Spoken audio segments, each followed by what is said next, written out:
Namo tassa bhagavato arahato samma sambuddhassa. We have been talking about metaphysics, but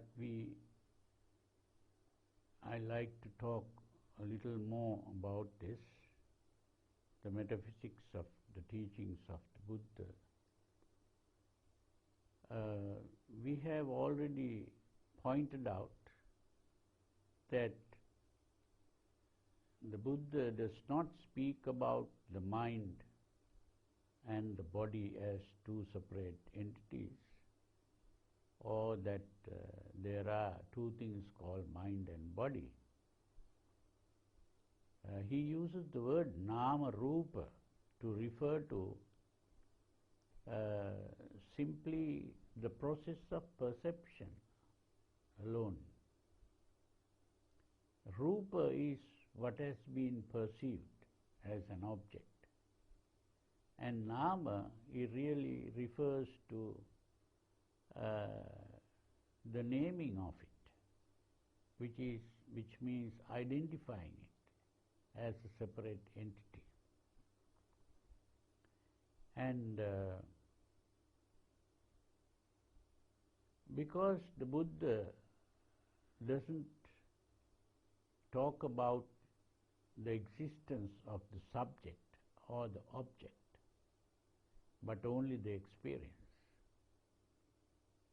he has to explain this in further detail. And that is what he did. He analyzed the object, he analyzed the subject, and he analyzed the experience. Analyzing the object is what he called dhatu. Now the word dhatu really is connected with the English word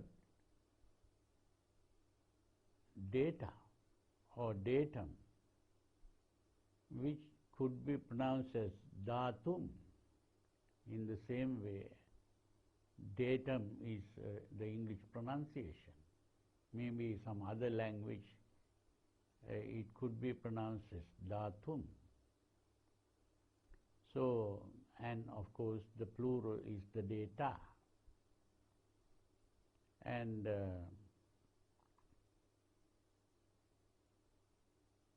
what it means is simply it is what is being perceived, the data that is coming through the senses, through the sense perception.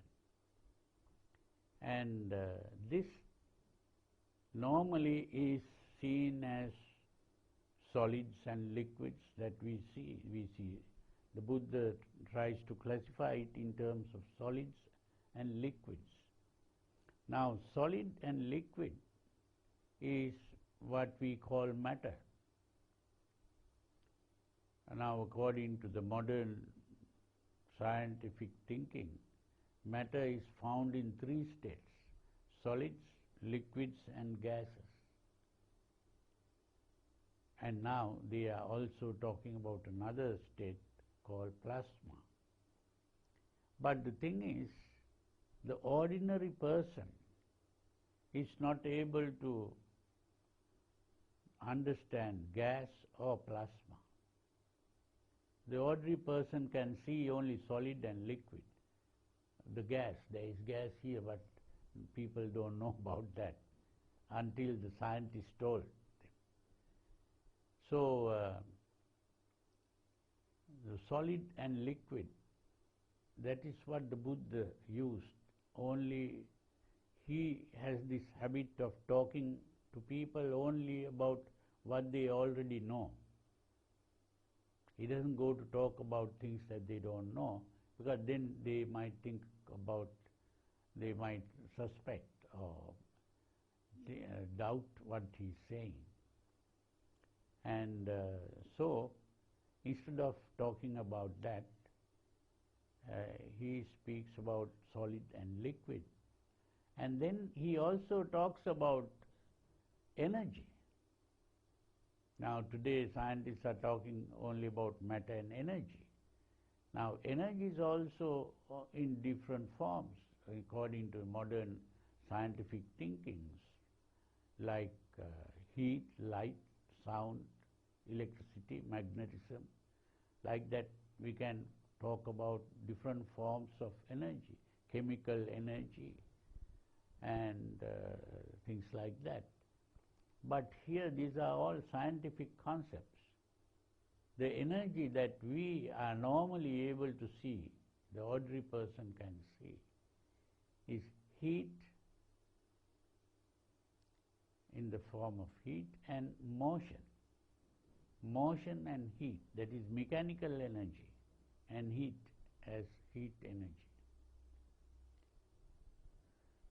The other energies people are not aware of normally. So the Buddha uses those two words there, Tejo and Vayo. Tejo refers to the heat and Vayo refers to motion. And so Patavi, Apo, Tejo, Vayo refers to solids, liquids, heat and motion.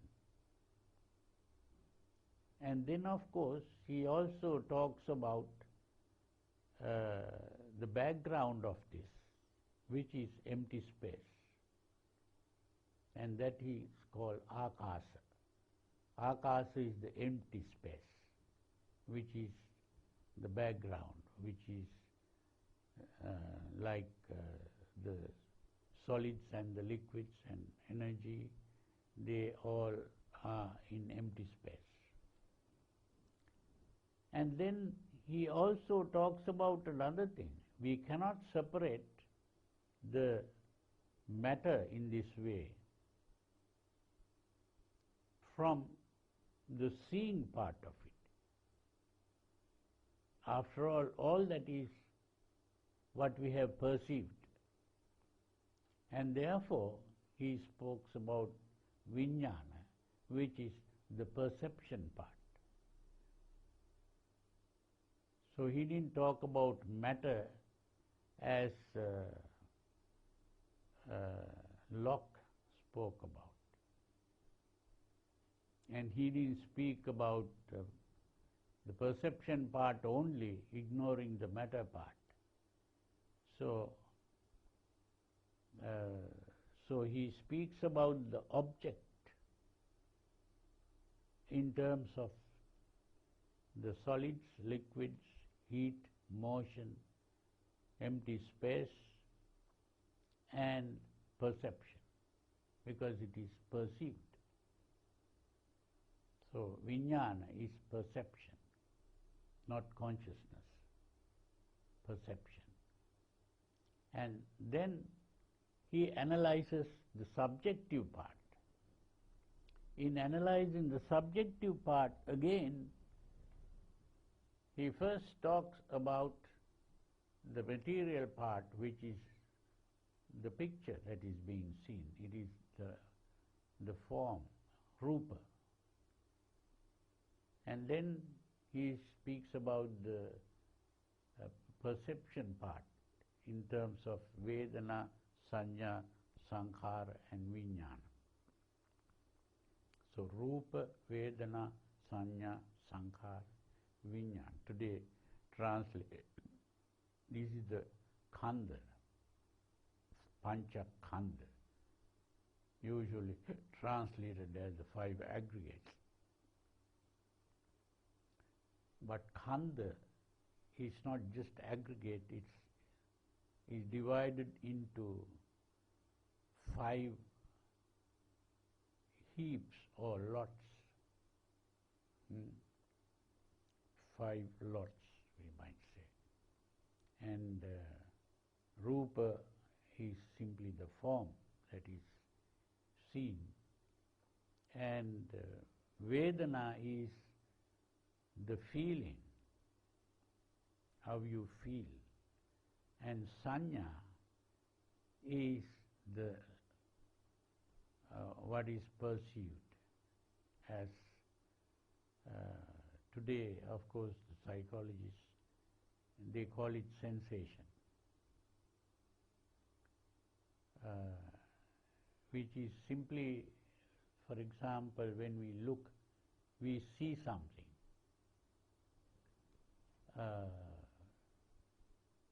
What we see is really light. That's all that we see. We see colors because we have nerve endings in the retina. The optic nerve carries these different nerves, and the nerve endings, one ending will receive only one frequency of light. Another nerve ending will receive another frequency of light. But there are only 7 kinds of nerve endings, and each kind is receiving only one color. So the frequency is the color that is seen. So violet, indigo, blue, green, yellow, orange, red, the rainbow colors. That is all that we see. But it is out of the colors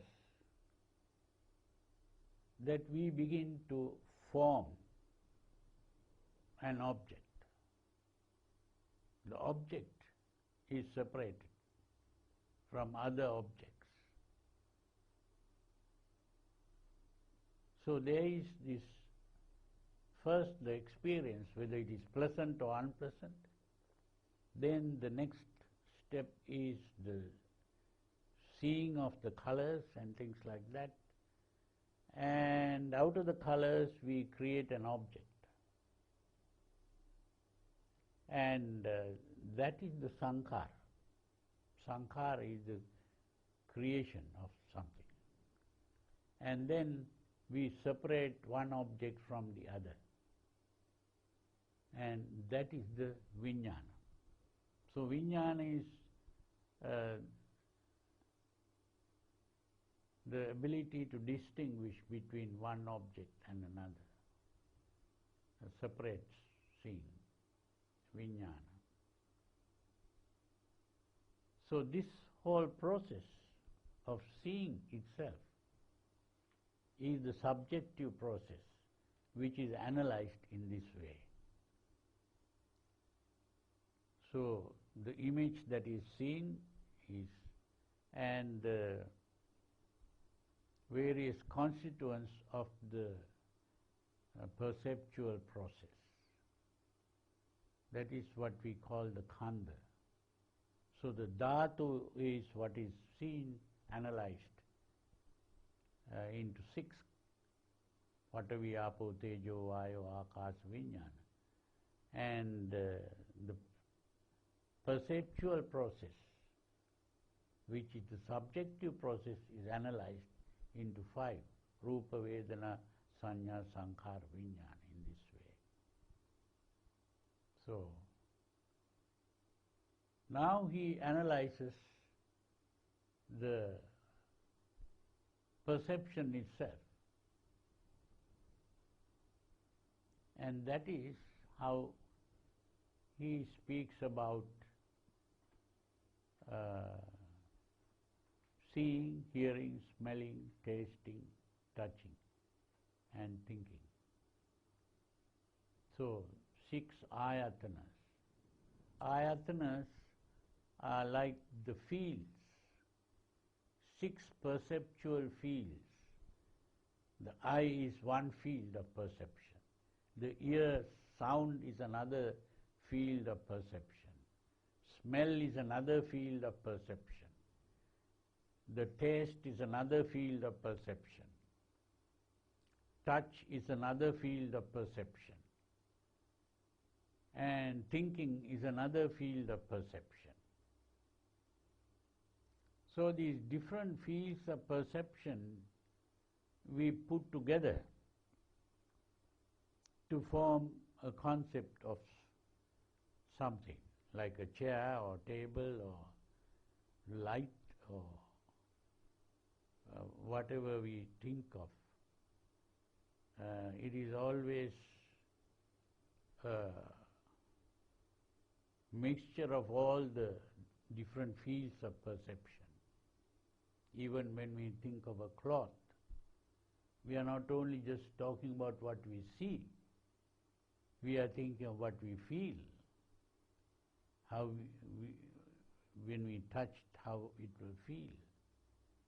And we are also thinking of the smell or the taste or the sound. All this is involved in thinking about an object. This is why the small children, when they see something, they always want to touch, and not only touch, put it in the mouth and smell and everything, to take in all the different impressions from the different senses, and they are able to see this. So in this way,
dukkha, producing unhappiness.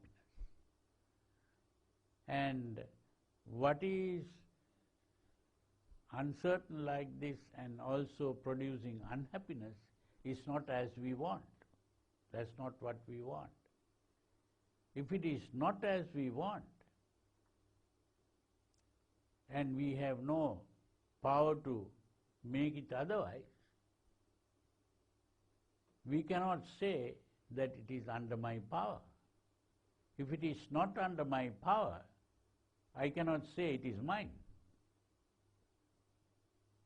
Because the moment I say something is mine, that means I have power over it. And if I don't have power over it, then it cannot be mine. And if it is not mine, it cannot be me. And if it is not me, it cannot be myself. That is the meaning of anatta.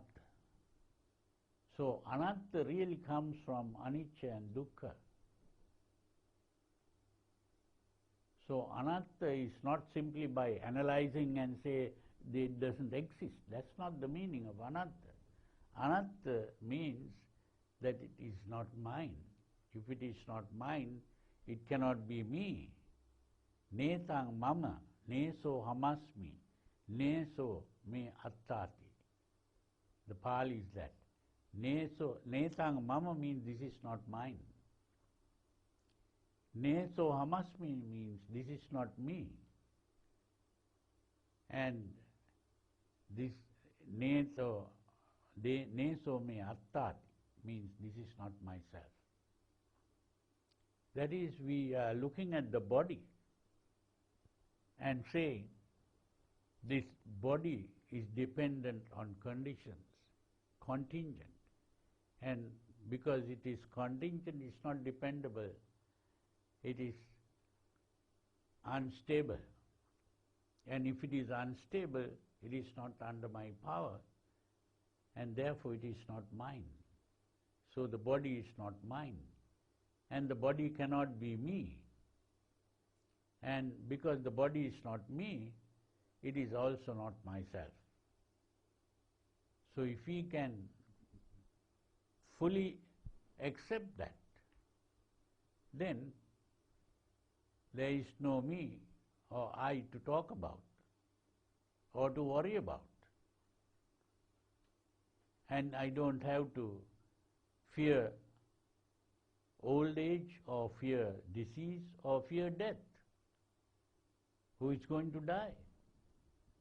I am not going to die because the body is dying, but the body is not me. If the body is not me, I don't have to worry about the death of the body. And it is on this body that the Vedana, Sanya, Sankhara, Vijnana is there, is simply the activity of perception. So there is the activity of perception and what has been perceived. That's all that we can talk about. So what has been perceived is the rupa. The activity of perception is the nama. So we can only talk about the nama and the rupa. So this way of thinking is not only just for the sake of nice philosophical thinking and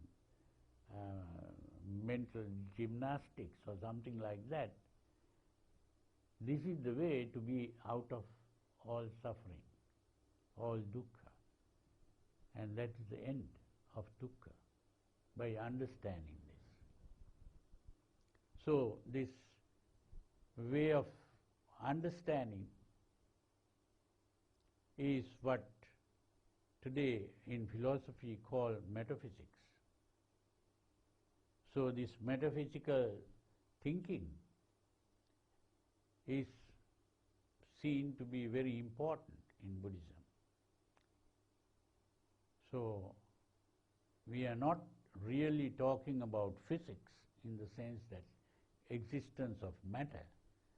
Now today we have two subjects that deal with matter.